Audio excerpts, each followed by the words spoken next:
साथियों, आज धम्मदेशना आयोजन हो रहा है। मुख्य अतिथि हमारे पूज्य भिक्षु चंद्रिमा थिरों जी है और प्रियदर्शी बुद्ध विहार मंगोलपुरी धम्मवीरियो बुद्ध विहार से इसके सौजन्य से यह कार्यक्रम होने जा रहा है। MS वाटिका सेक्टर 20 और यहाँ पर धम्मदेशना का आयोजन, आइए दिखाते हैं।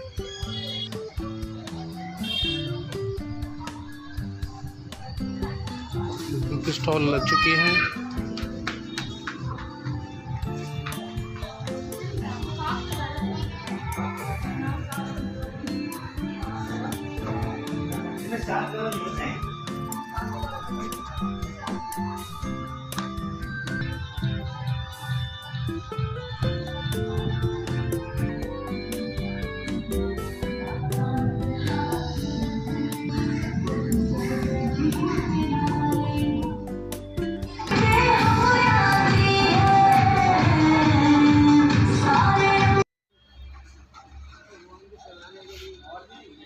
पहुंच चुके हैं, नीचे डालना है।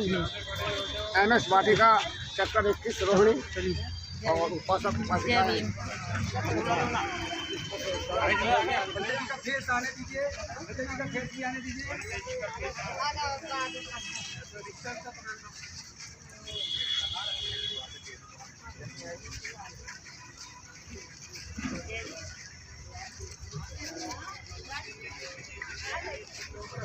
बहुत बढ़िया। करुणा हो दया हो, तथागत बुद्ध की करुणा हो दया हो, तथागत बुद्ध की करुणा हो दया हो। धर्म की क्या पहचान।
हमारे मुख्य अतिथि धम्मदेशना के लिए आ चुके हैं भंते चंद्रिमा जी, हमारे वरिष्ठ भिक्षु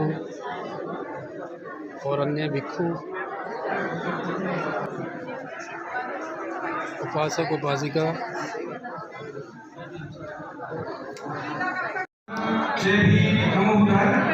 अभी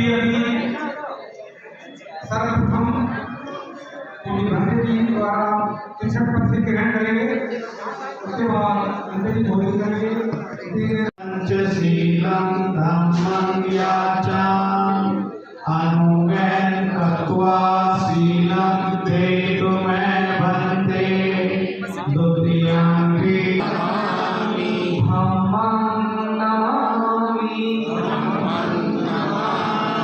संघं नमामि अहं वन्दामि सर्वदा। अपेक्षित संकल्प को वंदन करेंगे।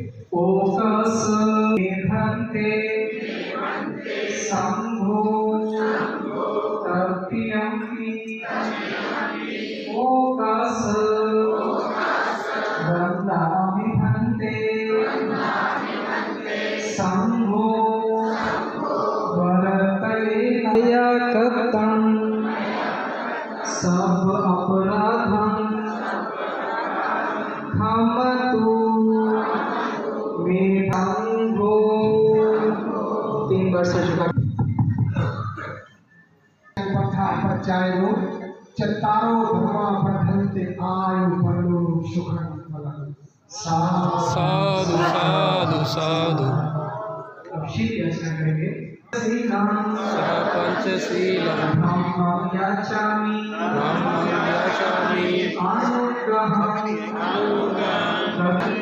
द्वितीयंपि ओकाश अहं भन्ते तीसरेण सह पंचशीलम्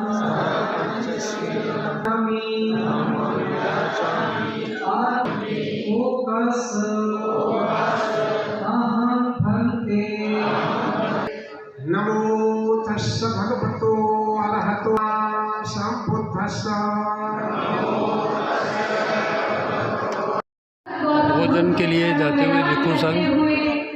संविधान के रचयिता व हम सभी के मसीहा डॉक्टर बी.आर. अम्बेडकर जी के चरणों में बारंबार नमन करते हुए और ये सॉन्ग यूट्यूब पर भी है, साक्षात्कार कराया करें तो मुझे अवसर जरूर दिया करें, क्योंकि जब सिखा है और प्रोग्राम होते रहेंगे तो हमारे समाज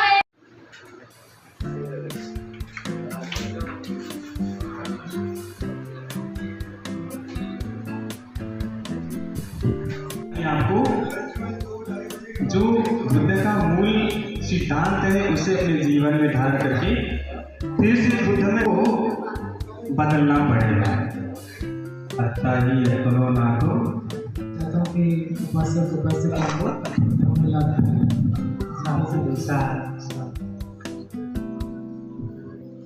विशेष करके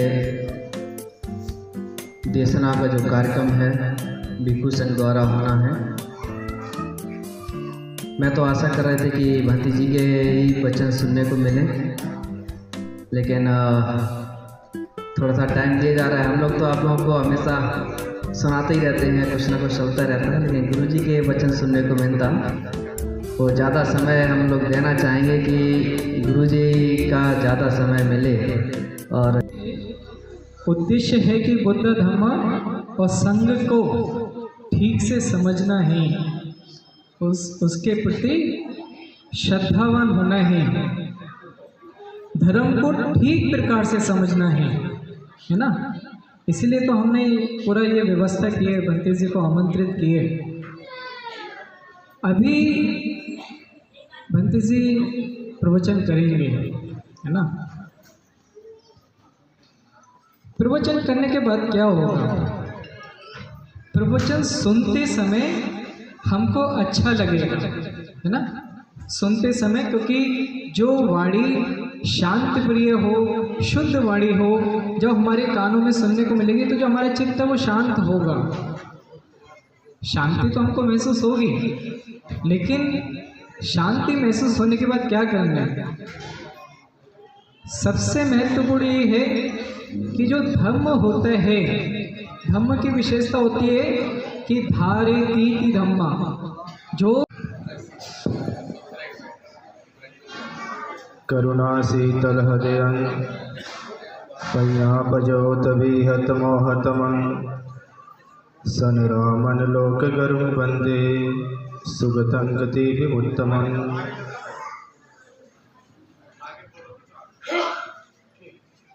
सर्वप्रथम तथागत बुद्ध को नमन, क्योंकि तथागत बुद्ध ने दुख मुक्ति का मार्ग दिया, जिस पर चलने का प्रयास जारी है। धर्मराजा सम्राट अशोक को नमन, क्योंकि धर्मराजा सम्राट अशोक ने भगवान बुद्ध की शिक्षाओं को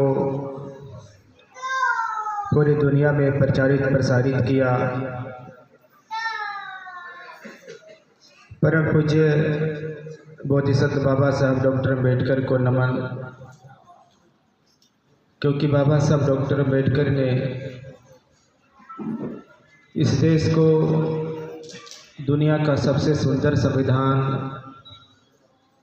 और उतना ही बेहतर बौद्ध धर्म महान दिया। नमन उन सभी संतों, गुरुओं, महापुरुषों को जिन लोगों ने देश में समता मूलक समाज की लड़ाई लड़ी और जिन महापुरुषों के कारण ही हम सभी को समता और मानवता का संदेश प्राप्त हुआ। मंच पर विराजमान संगदीप जी महास्थवीर को नमन,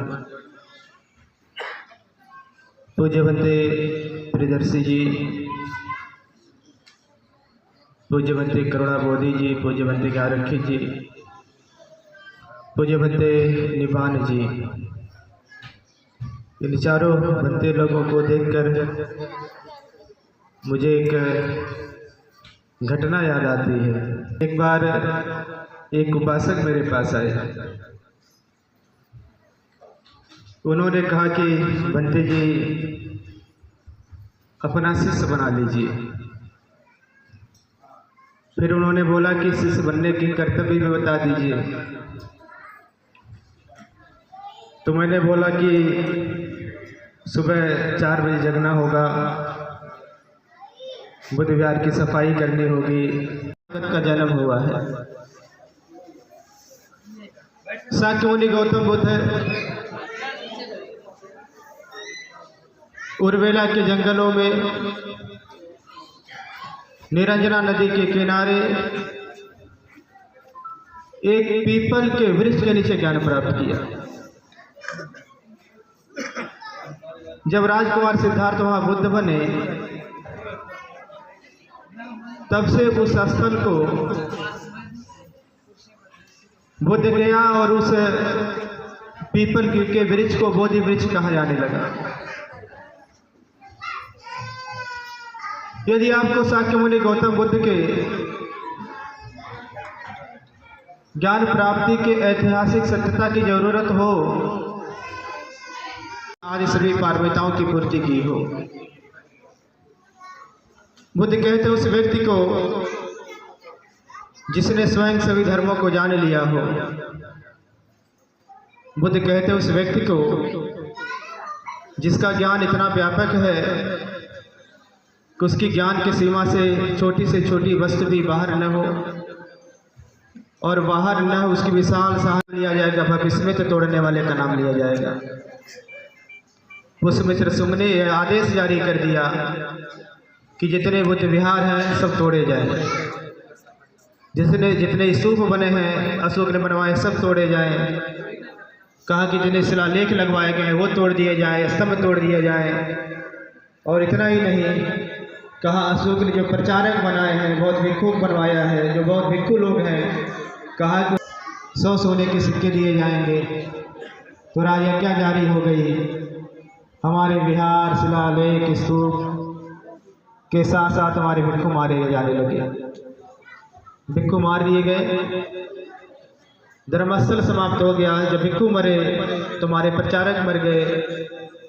देखते देखते भारतवर्ष बौद्धों से शून्य होने लगा।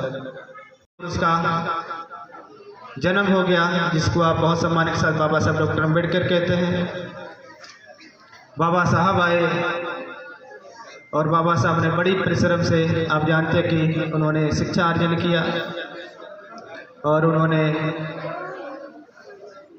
वंचित समाज को, वंचित वर्ग को हक अधिकार दिलाने के लिए बहुत सारी योजनाएं बनाने लगे, बहुत सारे संगठन खड़े करने लगे। भगवान बुद्ध ने जन्म लिया था, उस देश के लोग भगवान बुद्ध को भूल गए थे। बाबा साहब अम्बेडकर ने कहा कि मैं ऐसा मानता हूँ कि जिस देश में भगवान बुद्ध ने बुद्ध धर्म दिया था, उसी देश से बुद्ध धर्म समाप्त हुआ। डॉक्टर बाबा साहब अम्बेडकर ने कहा कि मैं ऐसा मानता हूँ कि जिस देश में भगवान बुद्ध ने बोधि वृक्ष लगाया था, उस देश से बोधि वृक्ष सूख रहा है। बाबा साहब अम्बेडकर ने कहा कि लेकिन हमारे लिए संतोष की बात यह है कि बोधि वृक्ष पूरी तरीके से सूखा नहीं है। बाबा साहब अम्बेडकर ने कहा कि अगर बोधि वृक्ष में पानी डाला जाए तो बोधि वृक्ष पुनः जीवित हो जाएगा। बाबा साहब अम्बेडकर ने कहा कि मैं आप सबको विश्वास दिला रहा हूँ।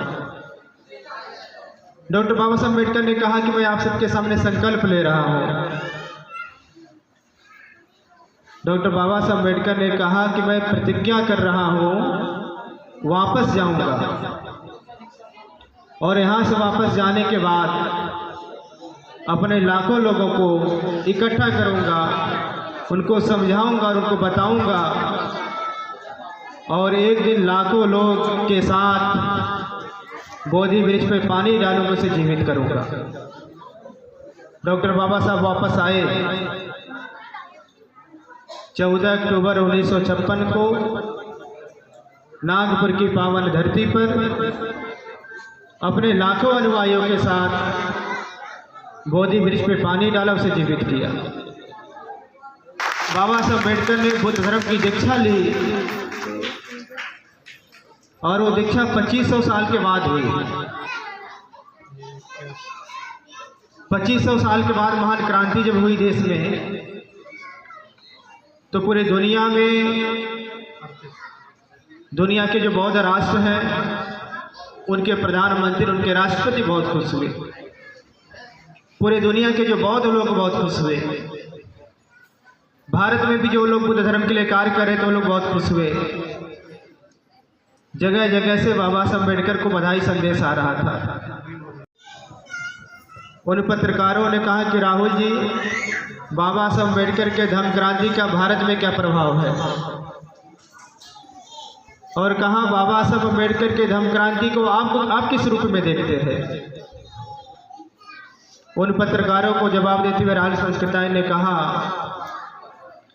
कि मैं डॉक्टर बाबा साहब अम्बेडकर की धम्म क्रांति को इस रूप में देखता हूँ कि बाबा साहब अम्बेडकर ने भारत में बौद्ध धर्म का ऐसा मजबूत खंभा गाड़ा है, अब उसे कोई माँ का लाल हिला नहीं सकता है। तो आज हम लोग देख रहे हैं, आज मैं पूरे देश में जाता रहता हूँ, देश के जितने राज्य हैं सब में जाता रहता हूँ, कई राज्यों में तो बहुत बार जाता रहता हूँ, और मैं देख रहा हूँ कि देश का कोई ऐसा राज्य नहीं है जहाँ हमारी निरंतर संख्या न बढ़ रही हो। कहा कि वह व्यक्ति 50 सालों में अपने परिवार को बदल पाएगा, ये भी नहीं कहा जा सकता है। और आज हम लोग देख रहे हैं बाबा साहब की बात बहुत सच लग रही है, सच साबित हो रही है कि हमारे बहुत सारे, मैं लाखों लोगों को जानता, हजारों लोगों को जानता हूँ जो मंचों पे बहुत अच्छा भाषण करते हैं, मंचों पे बुद्ध धर्म की बहुत अच्छे से उपदेश सुनाते हैं, बाबा साहब अम्बेडकर के बारे में बोलते हैं, साहू फूले के बारे में बोलते हैं। लेकिन जब हम लोग उनके घर जाते हैं ना, तो देखते हैं उनकी पत्नी उनकी बात नहीं मानती है, उनके बच्चे उनकी बात नहीं मानते हैं। तो बाबा साहब की बात सच हो रही है। बाबा साहब अम्बेडकर के दम दीक्षा के 60 वर्ष हो गए न, तो 60 वर्षों में पुरुष वर्ग अपनी पत्नियों को नहीं बदल पाया। तो बाबा साहब की बात कितनी सच हो रही है। बाबा साहब अम्बेडकर ने एक बात और कही है, कहा कि अगर किसी परिवार में कोई महिला बदल जाए तो उसको अपने परिवार को बदलने में 50 साल नहीं 5 साल लगता है। मैं हजारों महिलाओं को भी जानता हूं जो महिलाएं बदली हैं ना, उनके पति 5 साल में नहीं 5 महीने में बदले हैं। तो मैं महिलाओं से बात पूछता हूं अक्सर कि बताइए, बाबा साहब अम्बेडकर का सपना पूरा करना है,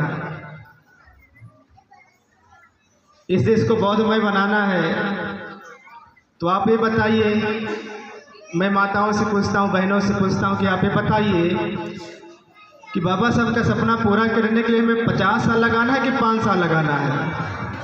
तो मैं आप लोगों से पूछता हूँ कितने साल लगाना है, 5 साल लगाना है ना। तो अगर 5 साल लगाना है तो आपको इस बौद्ध धर्म के प्रचार प्रसार की जिम्मेदारी अपने हाथों में लेनी चाहिए, अपने हाथों में लेनी चाहिए। और मैं बहुत ज़्यादा नहीं बोल रहा हूँ, मैं बस 3 उपाय बता रहा हूँ। 3 काम करने हैं और 3 काम करने के बाद मुझे लगता है कि 5 साल में बदलेगा स्थिति। पहला कि अपने परिवार के लोगों को, अपने समाज के लोगों को 100 बार भाषण देने से अच्छा है उनको 1 बार धर्म स्थलों की यात्रा कराई जाए। उनको सारनाथ, बोधगया, कुशीनगर, लुम्बिनी जो धर्म स्थल हमारे, उनका दर्शन कराया जाए। अपने परिवार को, अपने नात रिश्तेदारों को, अपने समाज के लोगों को 1 बार विपश्यना शिविर कराना है। जो 1 बार विपश्यना शिविर में जाता है वो जीवन भर के लिए बदल जाता है। किसी को 100 बार भाषण देने से अच्छा है 1 बार उस व्यक्ति को चिवर बनवा देना 10 दिन के लिए। जो 1 बार, जो भी चाहे स्त्री या पुरुष 10 दिन के लिए प्रवज्ञा लेता है वो जीवन भर के लिए बदल जाता है। तो यही 3 काम करना है। अगर ये 3 काम करेंगे तो 5 सालों के अंदर हम भारत को बौद्धमय बना के देंगे। और एक बात और कहना चाहते हैं कि जीवन को सुखी भी बनाना है ना, जीवन को स्वस्थ बनाना है।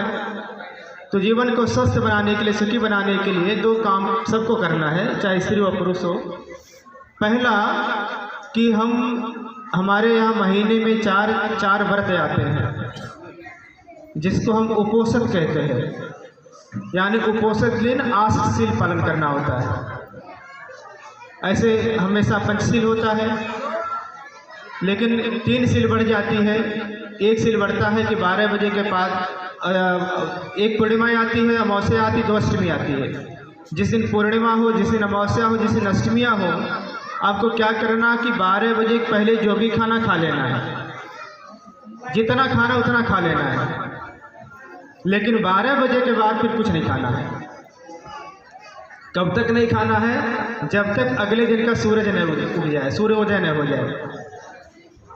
अब एक प्रश्न हो सकता है कि अगर भूख लगे तो